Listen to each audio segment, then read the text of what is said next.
일성선 그 제목이 노동개혁과 노조개혁인데 가만히 보니까 여기 앉아있는 사람 우리 건수덕 부장님을 빼놓고 나머지는 노조를 개혁을 해서 노동을 좀 개혁해 보려고 청춘을 한번 좀 던져봤던 사람들 같아요.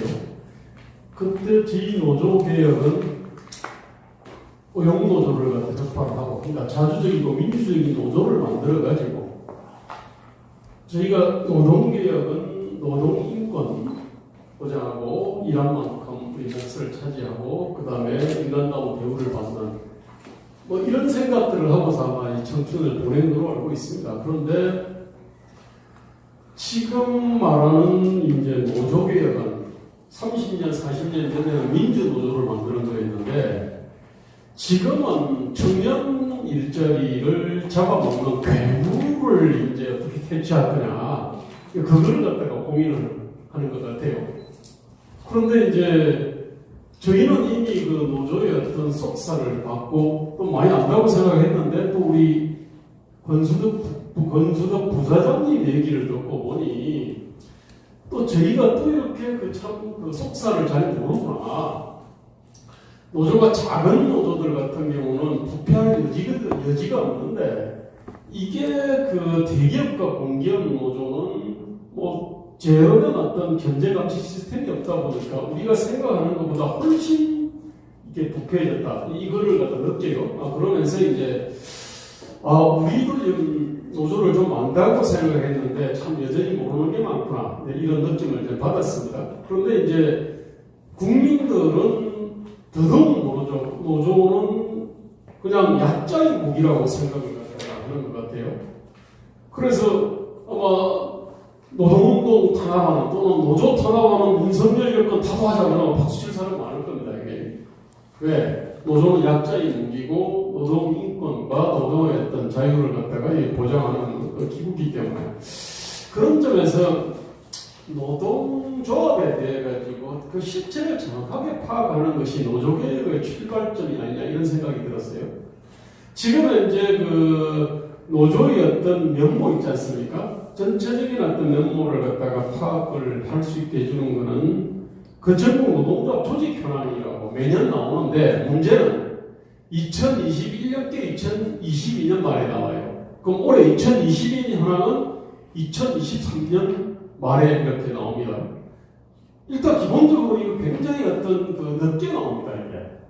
그 다음에 이것에 대한 그 상세한 통계 있지 않습니까? 이거 예컨대 각 6,000개쯤 되는 어떤 노동조합들이 도대체 조합원이 몇 명이고 남녀가 어떻게 되고 사무실이 어디 있고, 요 통계는 공개가 안 됩니다. 지금 이제 그 노동부 고용노동 홈페이지를 통해서 공개되는 한 30쪽짜리 요약본입니다. 저는 그래서 300쪽, 400쪽 되는 거를 얻어보려고 그거를 갖다 찾아봤는데, 그건 대비라고 해요. 왜 대비라고 내가 알아보니까 이게 거기에 무슨 개인 정보들이 들어있다는 거야. 개인 정보라고 딴 게 아닙니다. 남녀가 몇 명이고 이런 거예요. 이게 말도 안 되는데요. 이것 때문에 노동부 장관하고도 통화를 했어요. 왜 이거 안 되냐 했더만은 자기가 밑에 알아보니까 밑에서 그렇게 얘기했다는 거야. 이를테면 그런 식으로 노조가 손을 갖다가 쫙 뻗어가지고 노조의 어떤 그 실체 파악 자체를 이걸 갖다가 지금도 이 가입니다. 그 베일을 갖다가 아직 벗겨내지를 갖다가 못했습니다. 제가 볼 때 아주 간단한 개혁인데 이건 안 되고 있더라고요. 지금 그 문재인 정부 시기에 한 노동조합 조직률이 한 10% 납집이 있다가 지금 14.2%까지 올라갔습니다. 폭발적으로 증가했는데 전 세계에 이렇게 폭발적으로 증가한 나라가 없습니다. OECD 통계 쫙 비교해보면 한국만 이렇게 유독 뛰었어요. 근데 이 뛴 데가 어디서 뛰냐면 공공부문 노조하고 건설 노조가 아주 그냥 이게 그냥 폭발적으로 늘어납니다. 공공부문은 딴 나라는 한국을 제외하고 나머지는 다 공공부문은 그 나라의 좋은 일자리들이 아닙니다. 안정성은 있으나 임금이라든지 이런 것들이 높지도 않고요. 또 어떤 나라는 그냥 안정성도 민감하고 맞습니다. 근데 한국은 사실은 공공 현대판 양반이 되는 겁니다. 자, 그러다 보니까 생각이 달라요. 예컨대 이번에 근로시간 그 69시간 탄력 근로제와 관련해가지고 그 노동부 장관하고 대통령실이 귀를 기울인 데가 엠벤트 세대 노동자, 새로 고친 노동자 협의회입니다. 10개 정도 노조가 있어요. 그게 가스공사 있고 무슨 광산구 시설관리공단 등등 있는데 그 다음에 이제 LG 쪽입니다. LG하고 GS 이쪽인데 대부분이 그러니까 이거는 공기업 노동조합이고 그 다음에 아주 대기업 노동조합이고 사실은 한국에서는 일종의 양반 특권 정치를 갖고 있는데 그쪽의 하고 대화를 하는 그쪽의 이하 요구들을 갖다가 대변할 수밖에 없지 않습니까? 그쪽은 수백 대 1의 경쟁률을 갖다가 뚫고 들어간 기독권 정입니다. 나이가 좀 졌다 뿐이지, 노조위원장이. 아니, 그런 점에서 저는, 우리가 지금 노동자의 어떤 좀 실체를 정확하게 파악하지 못하는 것이 제가 볼 때 노동계획의 최대 걸림돌 중에 하나라는 생각이 들어요. 여기에 보면은 그 조직률 이게 파악을 하는데 여기 공공부문 한 70% 되고 민간부문 한 11% 됩니다. 한 300인 이상이 한 50%가 가량 되고 자 밑으로 30인 이하로 가면은 0.2% 이런 수준인데 여기 공공부문 조직률 70%가 뭐냐면은 이거 공공기관 운영에 관련된 법이라고 해서요. 저기 인터넷 홈페이지에 쳐보면은 기획재정부가 관리하는 공공기관 350개입니다. 그 총 조합원이 아니라 종업원이 한 44만 명가량 되는데 그 중에서 한 30여만 명이 이제 그 조합원입니다. 그거를 갖고 얘기하는데 실제로 한국은 이 기획재정부 산하 공공기관 350개, 즉 44만 명 외에 예컨대 서울지하철공사 있잖아요. 도시철도공사. 이쪽 포함이 안 돼 있는 겁니다. 서울대학교라든지 이런 데 포함이 안 돼 있는 겁니다. 이게. 지방정부 산하에 있는 수많은 공공기관들 다 빠져 있어요. 이게.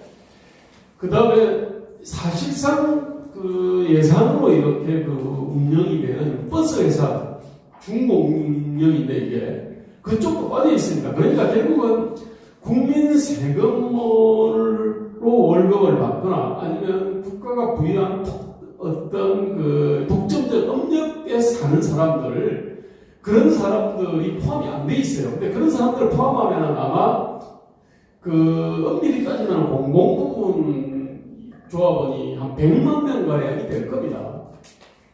원래 노동조합의 노동상권을 갖다 부여한 이유는 시장 경쟁의 압박으로부터 이게 보호하기 위해 가지고 노동자의 노동상권을 줬습니다.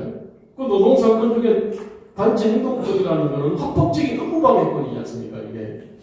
근데 그걸 갖다 부여한 이유는 노동조합 시장의 어떤 압박을 갖다가 받고 그래서 노동의 어떤 자기들끼리 어떤 경쟁으로 인해 가지고 근로조건에 무한 하향 압력을 받기 때문에 그래서 이제 노동상권을 이렇게 부여를 했는데 이건 노동상권을 부여한 취지에 전혀 맞지 않는 겁니다, 이거. 공공부문 쪽은. 맞습니다. 그 다음에 또 이 노동조합에 대해 가지고 이렇게 노동상권 부여한 거는 노동조합이 직무에 따른 이 근로조건의 표준을 추구를 해서 그리 되면은 교섭력이 약한 쪽이 이게 이익을 보거든요. 자, 그래서 이제 노동상권 부여했는데 지금 우리나라 노동조합들은 지불능력이 허용하고 그 다음에 자신들의 어떤 교섭력, 이 단결 투쟁력을 허용하면은 자신들의 임금 및 근로조건을 무한대로 올리는 것을 능사라고 하고 있습니다. 자, 그리 된다 그러면은 이 가치생산 사슬이 쫙 연결되어 있는 상태에서 가장 상처의 가치생산 사슬을 쥐고 있는 쪽에서 교섭력과 지불능력 허용한다 그래가지고 무한대로 쫙 올려버리면은 이거는 그 밑에 있는 가치생산 사슬들을 피폐하게밖에 할 수 없잖아요.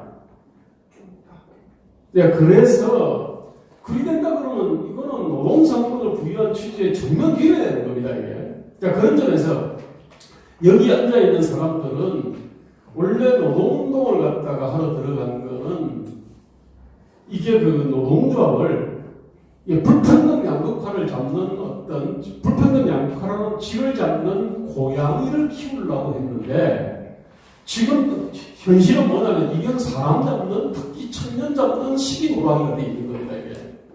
자 그래서 그거를 잡으려고 그러면은 일단 노동조합의 일단 실체를 정확하게 파악해야 된다. 한국에서 노동조합이 어떤 존재냐 이걸 갖다 파악을 해야 되는데 지금 아주 쉽게 할 수 있는 통계 작업조차도 제대로 안 되고 있습니다.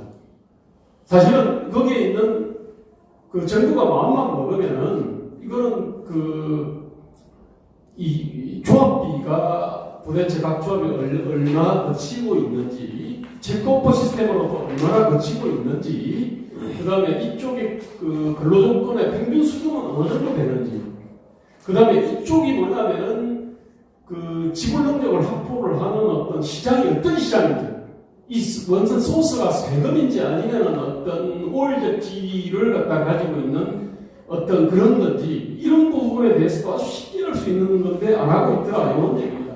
그냥 결론적으로 말씀드리겠습니다. 저는 북한이 굉장히 특이한 나라지 않습니까? 우리가 뭐 사회주의 국가들 한두 개가 있지 않습니까? 근데 북한이 특이한 거는 북한에는 경제 남지 시스템이 없잖아요. 예, 근데 북한이 저 유럽의 한가운데 있었다 그러면 사람들은 다 국경 넘어서 뭐 그냥 헝가리도 튀고 뭐 그냥 오스트리아도 튀고 다 튀었을 거예요. 그러려면 처제가 존립할 수 없잖아요. 동북이 그렇게 했으면 못 됐지 않습니까? 그런데 북한은 튀려고 하니까 전체적 국가 중국이 있고 그 다음에 다 바다네. 그 다음에 휴전선이래. 튈 수가 없으니까 북한의 어떤 아주 그 지구상에서 보기 힘든 통합이 이루어지는 것처럼 저는 지금 한국의 노동조합도 어느 나라든지 원래 그 노사 간의 어떤 그 이 무기의 대등성이 있습니다. 이쪽은 파권이 있으면 이쪽은 직장 폐쇄권이 있고요. 그 다음에 대체적 투입을 할 수 있습니다. 그러니까 노동조합도 그러한 어떤 기형력이 있으니까 노동조합이 기형이 안 되는데 한국은 이게 노사의 어떤 무기의 대등성이 없고 대체적 투입이 안 되니까 대기업과 공기업에서는 노동조합이 압도적인 힘의 우위를 갖다 가지니까 노조가 저게 아주 이상한 노조가 돼버린 거죠.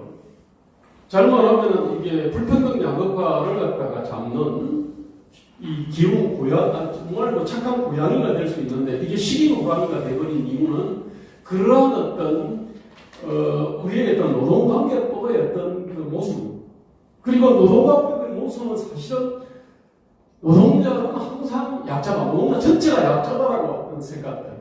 그래서 보호를 해야 된다. 이런 어떤 시대착오적인 어떤 사고방식들이 현재 어떤 시대착오적인 노동관계법을 낳고 이 시대착오적인 노동관계법이 이거는 시기노랑 청년들을 갖다 잡아먹고 미래를 잡아먹는 시기노랑이 같은 노동자를 만들지 않았느냐. 그런 점에서 실제 파악이 문제다. 저는 그래서 결론적으로 이렇게 썼습니다. 문제 진단은 통계학과 경제학으로 해야 된다. 대안은 숱한 개혁 실패의 역사와 정치학으로 해야 된다. 실행은 어떻게 되냐? 이건 심리학하고 마케팅 기법이다. 근데 지금 현재 윤석열 정부는 그 점에서 상당히 좀 미흡하다는 생각을 지울 수가 없습니다. 감사합니다.